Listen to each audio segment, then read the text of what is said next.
Students, चलिए आज का टॉपिक स्टार्ट करते हैं। आज हम डिस्कस करेंगे लिमिटेशंस।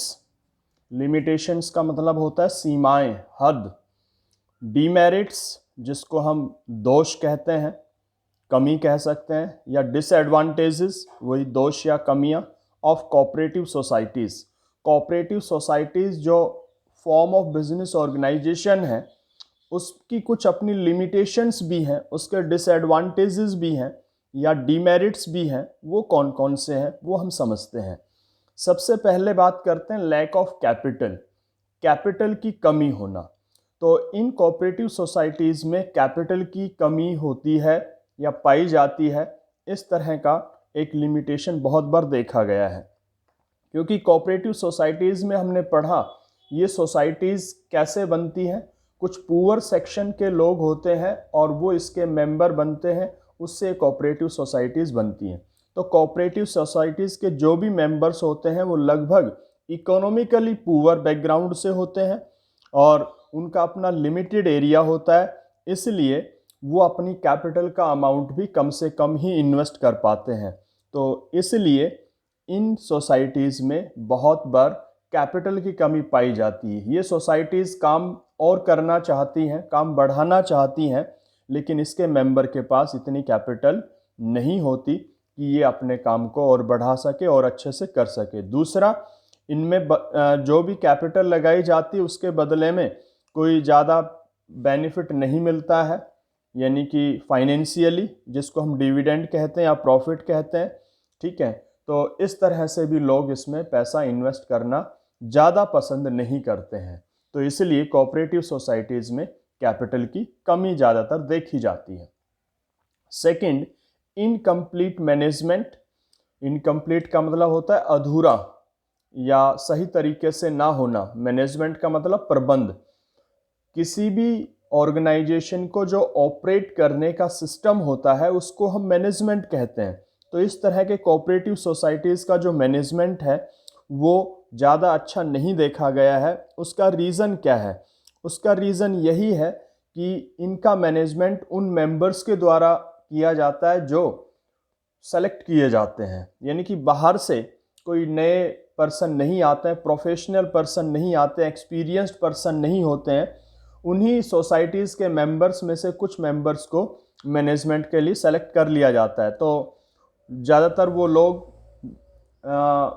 फाइनेंशियली बैकग्राउंड उनका अच्छा नहीं होता है, ठीक है, और हम कह सकते हैं ज़्यादा हाई लेवल सोसाइटी से नहीं होते हैं, तो ज़्यादा पढ़े लिखे भी नहीं होते हैं, ज़्यादा एक्सपीरियंस्ड भी नहीं होते हैं बिजनेस लाइन के। तो इसलिए उनके द्वारा जो मैनेजमेंट किया जाता है उसके रिज़ल्ट ज़्यादा अच्छे नहीं आते हैं।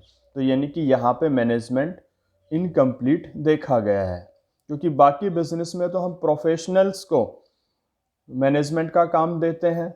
यहाँ पे तो वही लोग हैं, उन्हीं में से उन्होंने कुछ लोगों को मैनेजमेंट के लिए चुना है, तो वो लोग ज़्यादा एफिशिएंट नहीं होते, कार्यकुशल नहीं होते हैं। नेक्स्ट आता है कैश ट्रेडिंग।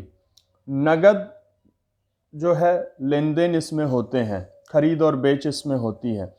और हम पढ़ते आए हैं इसी चैप्टर में कि कोऑपरेटिव सोसाइटीज़ एक पुअर सेक्शन के पर्सन का एक ग्रुप होता है। तो जो गरीब लोग होते हैं वो तो चाहते हैं उनको ज़्यादा से ज़्यादा जो है ना क्रेडिट फैसिलिटी मिले, और यहाँ पे जो भी ट्रांजैक्शन होते हैं वो कैश में होते हैं। तो ये भी एक बड़ी कमी देखी गई है। अगर उनको कहीं दूसरी जगह से क्रेडिट में बेनिफिट मिलता है, क्रेडिट फैसिलिटी मिलती है, उधार माल खरीदने का मौका मिलता है, सामान लेने का मौका मिलता है, तो वो उस तरफ डाइवर्ट हो जाते हैं। तो कोऑपरेटिव सोसाइटीज़ में कैश ट्रेडिंग की वजह से भी ज़्यादा इसके मेंबर नहीं बनते हैं, ठीक है। उसके बाद आता है पॉलिटिकल इंटरफेरेंस, राजनीतिक हस्तक्षेप। देखिए, जो कोऑपरेटिव सोसाइटीज़ हैं वो पुअर सेक्शन के लिए काम करती हैं, और जब गवर्नमेंट देखती है कि भी कोई सोसाइटी पुअर सेक्शन के लिए काम कर रही तो गवर्नमेंट भी उसकी हेल्प करती है, उसको फाइनेंशियल एड देती है, यानी कि वित्तीय सहायता देती है, और भी कई तरह के बेनिफिट उसको देती है। और गवर्नमेंट बदले में क्या करती है, उसमें अपना कोई मेंबर मैनेजमेंट में रखती है, ताकि उस पर पूरी निगरानी वो रख सके और उसमें हेल्प भी कर सके। तो जब पॉलिटिकल इंटरफेरेंस हो जाता है, यानी कि पॉलिटिकली कोई पर्सन आपके मैनेजमेंट में आ जाता है तो उसका सीधा सीधा अफेक्ट होगा। आज कोई गवर्नमेंट है, उसने अपना आदमी आपके मैनेजमेंट में रखा है, ठीक है, और कल गवर्नमेंट बदलती है तो दूसरी गवर्नमेंट अपना जो है पर्सन वहाँ पे, मेंबर वहाँ पे रखेगी। तो इस तरह से पॉलिटिकली इंटरफेरेंस बहुत ज़्यादा बढ़ जाता है, राजनीतिक हस्तक्षेप बढ़ जाता है। और कई बार तो ऐसा होता है कि इस तरह की जो सोसाइटीज़ हैं वो अपने मेन ऑब्जेक्टिव से भटक जाती हैं, खाली उसमें राजनीति होने लग जाती है। उसके बाद आता है लैक ऑफ मोटिवेशन। मोटिवेशन की कमी, यानी कि प्रेरणा की कमी होती है। देखिए, कोई भी काम हो मोटिवेशन से होता है, चाहे आपका बिजनेस हो या कोई और एक्टिविटी आप कर रहे हो। पर्सनल जो हम बिजनेस की बात करते हैं, हमारा कोई अपना बिजनेस है, उसमें हमें प्रॉफिट मिलता है, पता है जितनी मेहनत करेंगे जितना कमाएंगे उतना हमें प्रॉफिट ज़्यादा होगा, तो एक मोटिवेशन हमें मिलता है ज़्यादा काम करने का, मेहनत करने का। इस तरह की कोऑपरेटिव सोसाइटीज़ में किसी एक का तो बेनिफिट होता नहीं है, सभी का बेनिफिट होता है। तो पर्सनल बेनिफिट या इंटरेस्ट नहीं होने से कोई भी उसमें ज़्यादा मेहनत से काम नहीं करता है, कोई भी ज़्यादा मोटिवेट नहीं होता है, सब फॉर्मेलिटी करते हैं। इससे इस तरह से हम कह सकते हैं कोऑपरेटिव सोसाइटीज़ में या कोऑपरेटिव ऑर्गेनाइजेशंस में मोटिवेशन की कमी पाई जाती है, और बिना मोटिवेशन के कोई भी ऑर्गेनाइजेशन ज़्यादा अच्छा काम नहीं कर सकता, ज़्यादा आगे नहीं बढ़ सकता है। Next, lack of public confidence. जो जनता का विश्वास है उसकी भी कमी पाई जाती। कैसे पाई जाती है? क्योंकि इसमें हम देखते हैं कि मैनेजमेंट में कुछ मेंबर्स को रखा जाता है, वो ही मोस्टली डिसीजंस लेते हैं। तो जो बाकी मेंबर्स होते हैं उनको भी ये लगता है कि भी ज़्यादा हमारी बात नहीं मानी जा रही है, वही लोग अपनी मन मर्जी से ज़्यादा कर रहे हैं। बाहर की पब्लिक को भी यही लगता है कि भी मैनेजमेंट के जो लोग हैं वही फ़ायदा ले रहे हैं, वही सारे डिसीजंस लेते हैं, उन्हीं की चलती है। तो इसलिए इस तरह की कोऑपरेटिव सोसाइटीज़ पे जो पब्लिक का कॉन्फिडेंस है वो कम होता चला जाता है। उसके बाद आता है लैक ऑफ सीक्रेसी। सीक्रेसी का मतलब होता है गोपनीयता, गोपनीयता की कमी। जैसा कि पीछे हमने पढ़ा कि ये जो कोऑपरेटिव सोसाइटीज़ हैं इनका प्रॉपर लीगल वे में रजिस्ट्रेशन होता है और इनको अपनी रिपोर्ट टाइम टू टाइम अपने रजिस्ट्रार को भेजनी पड़ती है। तो इनके जो भी अकाउंट्स होते हैं वो रजिस्ट्रार के पास जाते हैं।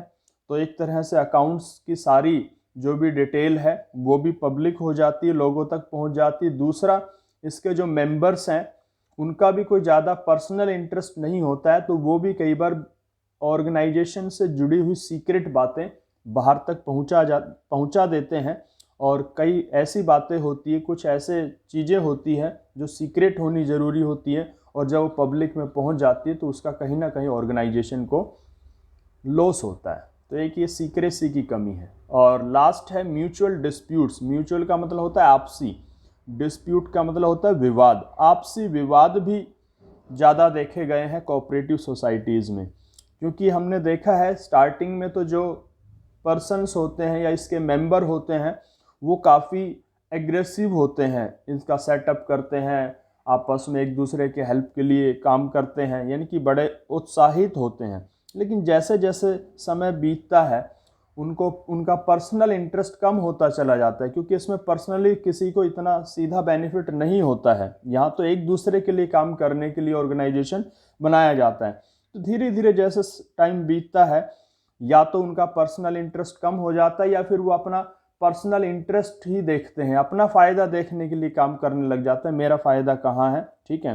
तो आपस में एक दूसरे मेंबर्स की दूरी बढ़ती चली जाती है और कई बार तो ऐसा होता है उनके बीच में आपस में डिस्प्यूट पैदा हो जाते हैं, कॉन्फ्लिक्ट्स यानी कि टकराव भी पैदा हो जाता है। तो ये भी एक कमी देखी गई है। तो स्टूडेंट्स, ये कुछ डिसएडवांटेजेस, लिमिटेशंस या डीमेरिट्स होते हैं कोऑपरेटिव सोसाइटीज़ के, इनको आप पढ़ोगे और समझोगे। और इस तरह से इस चैप्टर का जो लास्ट टॉपिक था इसको हमने डिस्कस किया है।